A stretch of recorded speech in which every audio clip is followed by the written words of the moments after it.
Good afternoon, Warrington. And happy equinox, by the way. So yeah, 3 short talks. Each talk will be no more than 2 hours or so. So yes, we'll be done well before midnight.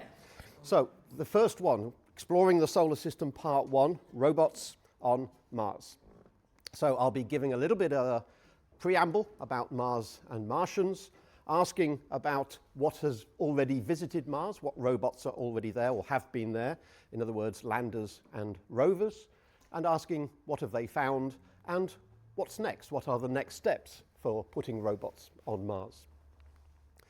So mankind has always had a fascination with Mars.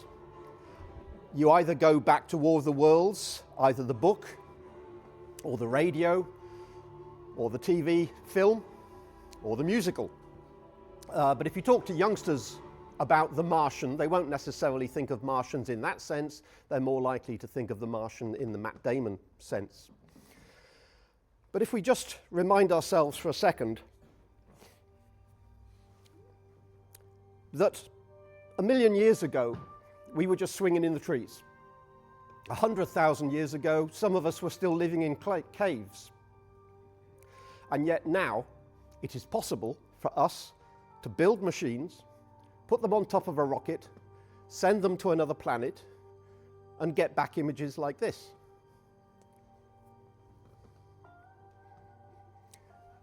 We should never forget just how remarkable that is. It is an amazing achievement that it can be done relatively reliably, and that these rovers, these robots, can not only dig in the ground and try and work out what it's made of and try and understand how Mars is put together, but it can produce images and videos of the surface. It doesn't look like there's life on Mars. That was one of the reasons for visiting in the first place. But it does look like there are river valleys, dried up river valleys, lakes. It looks like water has flowed on Mars.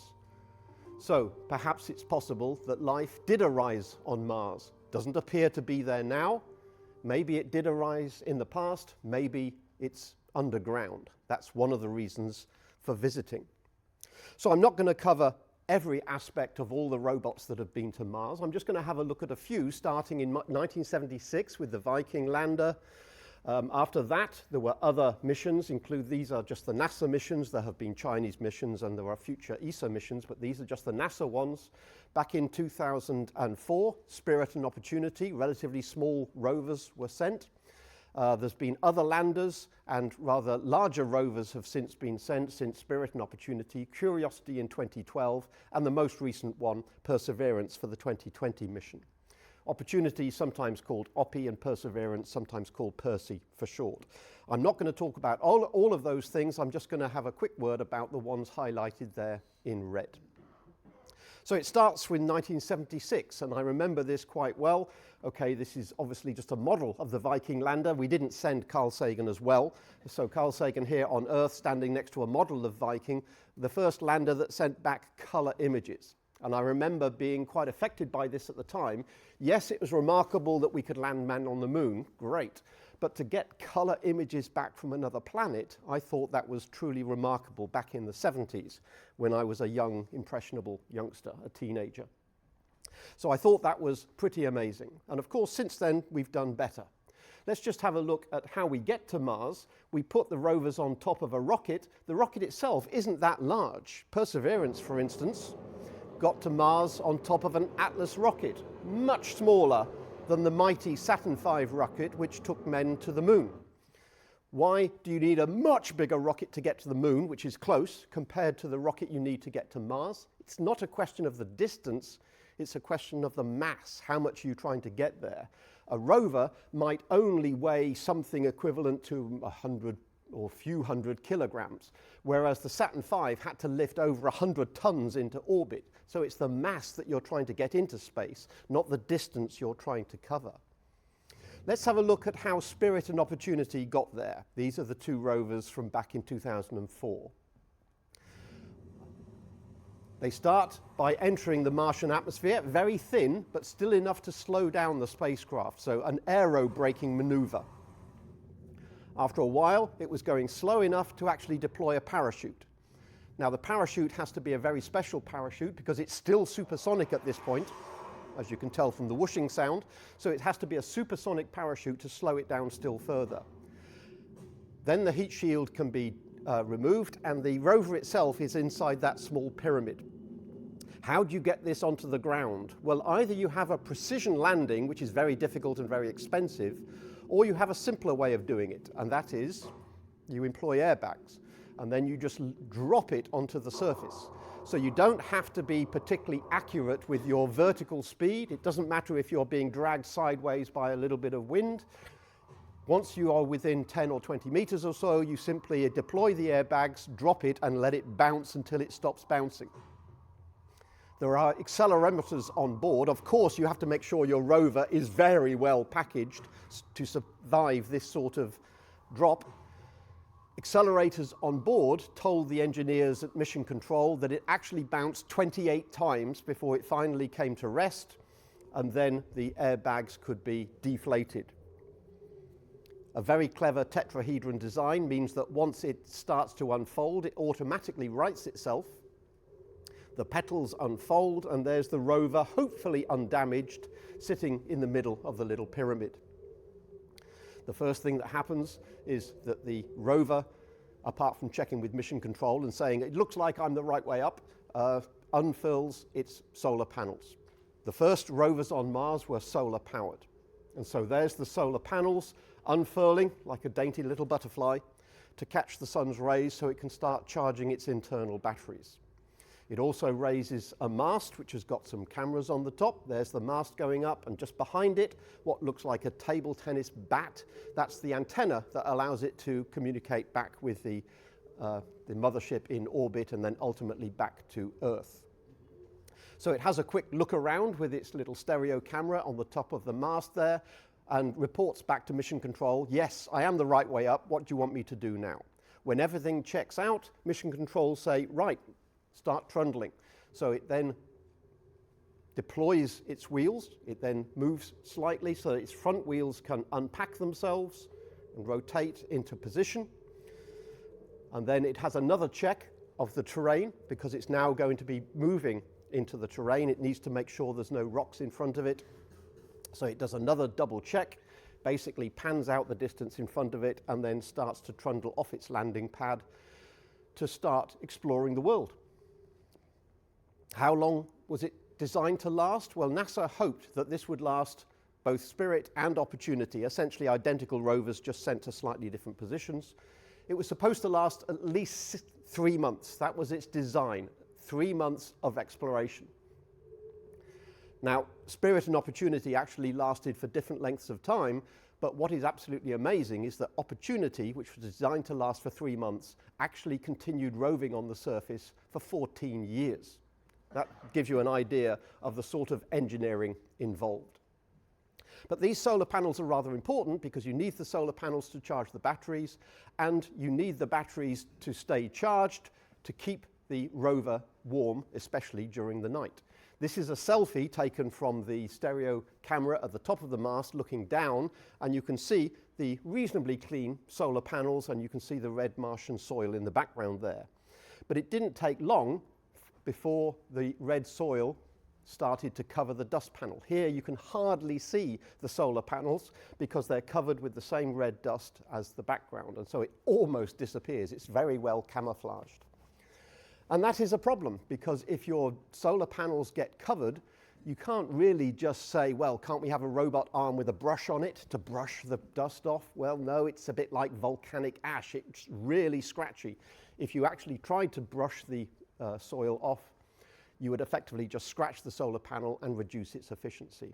So it's a problem that essentially you have to live with. But if you think about the day-night cycle and the seasons on Mars, the tilt of Mars is very similar to the tilt of the Earth, about 25 or so degrees.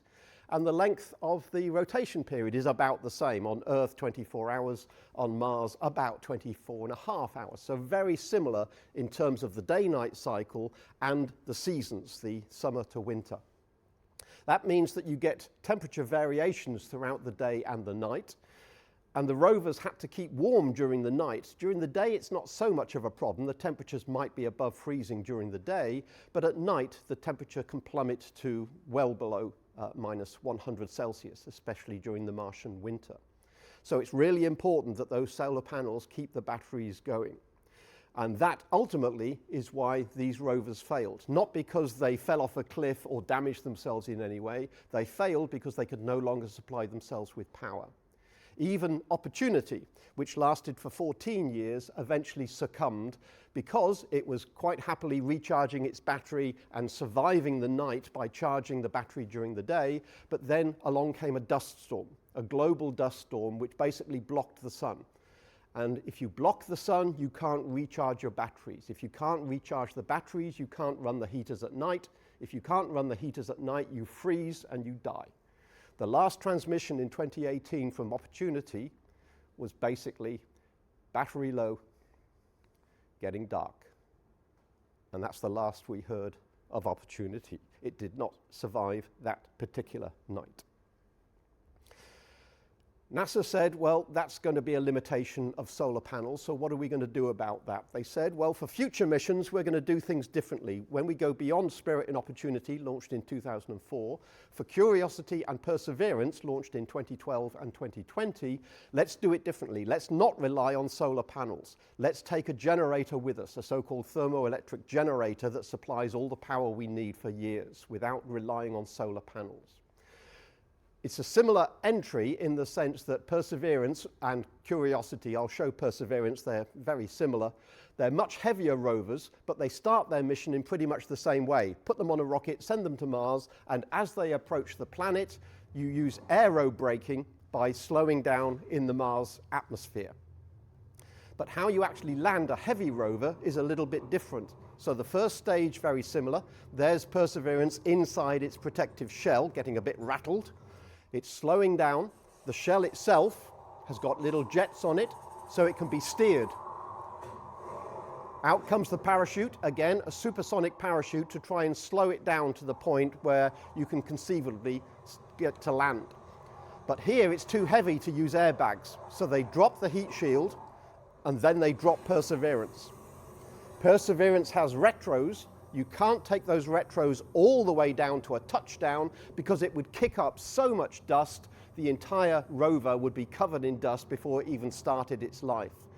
So the jets fire and maneuver to get the spacecraft where it wants to land, and then when it thinks it's in the right position, it undergoes the so-called sky crane maneuver, which means the retros hover whilst the Perseverance rover is lowered on cables to the ground.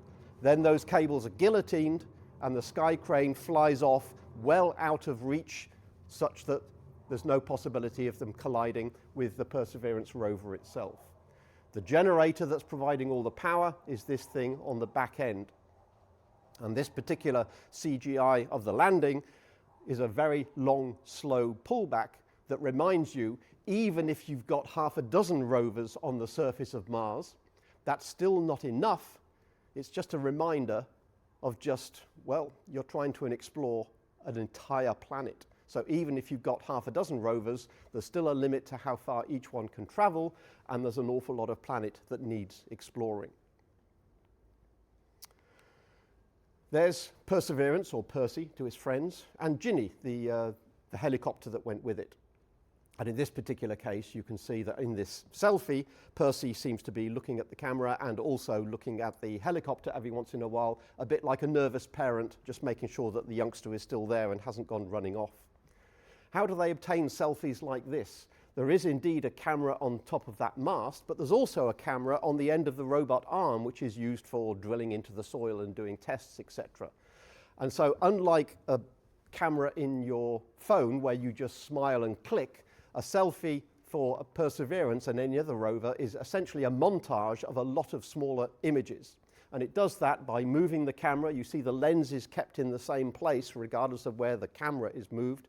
And by piecing together, montaging all of these individual pictures, we then get a selfie of Perseverance.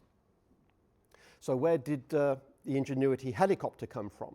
Well, that was effectively carried on the belly of Percy after a plate was removed. This is a picture underneath showing the helicopter in its stowed position. Once a plate was removed that was just protecting it, then the helicopter was deployed, its legs went down, and then Perseverance trundled away to expose the helicopter to the atmosphere. There's Ingenuity in the bottom left-hand corner. And on this particular video, Perseverance is watching Ingenuity's flight. So let's just run it here. You can hear perhaps a little bit of wind noise, but also you notice a hum in the background.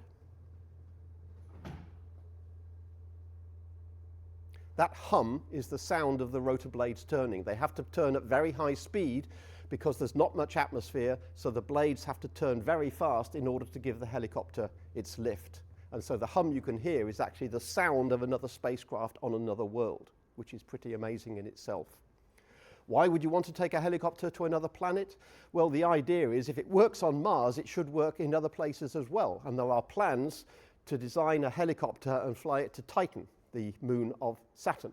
Much thicker atmosphere, which means you can take much heavier scientific equipment. Ingenuity was very light and couldn't carry much other than a camera, whereas if you fly to Titan, much thicker atmosphere, you'll be able to carry much more scientific equipment. With Ingenuity, it was simply a useful scout. It was a proving concept. Can you actually fly on Mars? The answer is yes. And also the idea is perhaps future rovers might take a helicopter with them because they can scout out a further distance. Rovers don't move very fast, and so a helicopter will be able to scout over the horizon and tell you what's out there to make it easier to plan your route. Whenever NASA have any mission, regardless of whether it's a robots on Mars or anything else in the solar system, they try to get the public on board by lots of ways of sort of manipulating public engagement. One of them, for the Percy mission, the 2020 mission to Mars, was they basically gave out boarding passes. So I applied for one of these, and yes, there's my boarding pass for the Mars 2020 rover. And these boarding passes of all the people, I'm not claiming I was special, there were not thousands, there were probably millions of these boarding passes given out, and these boarding passes are stored in a little chip on one of the ribs, and that rib is sitting on the back of Perseverance. So my name is on the Perseverance rover. So when Perseverance explores Mars, I'm going with it. This costs NASA essentially nothing because you've added a milligram of weight to add a little bit of silicon with all of these people's names in miniature. It costs them essentially nothing, but they get the involvement of hopefully millions of taxpayers who then are interested in, yes, this is a fantastic mission, I want to learn more about it. And the same is true of missions to the outer solar system. If you're interested, you can apply to NASA and you can get boarding passes for various missions that are going to the outer reaches of the solar system.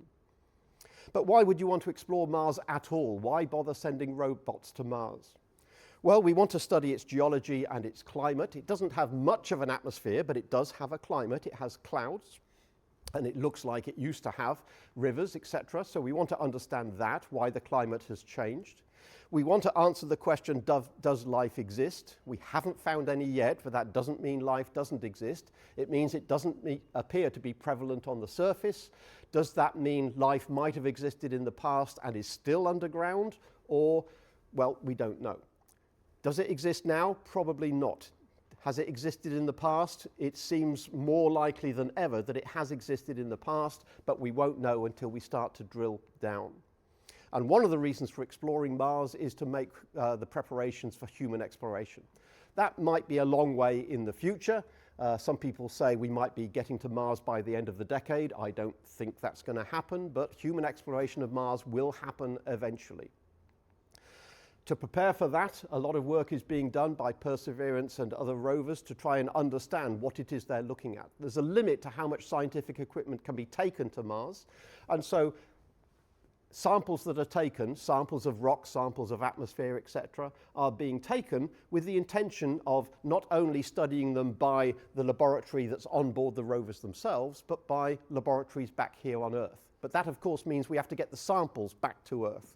How do we return samples from the surface of Mars back to Earth? Well, it's a little bit of a problem, but one plan that NASA and ESA have put together is this one, the Mars Sample Return Plan. And the idea is Perseverance will be joined by another lander in years to come. The lander will land, and then Perseverance will go and meet it and transfer any samples that it's kept on board to the lander.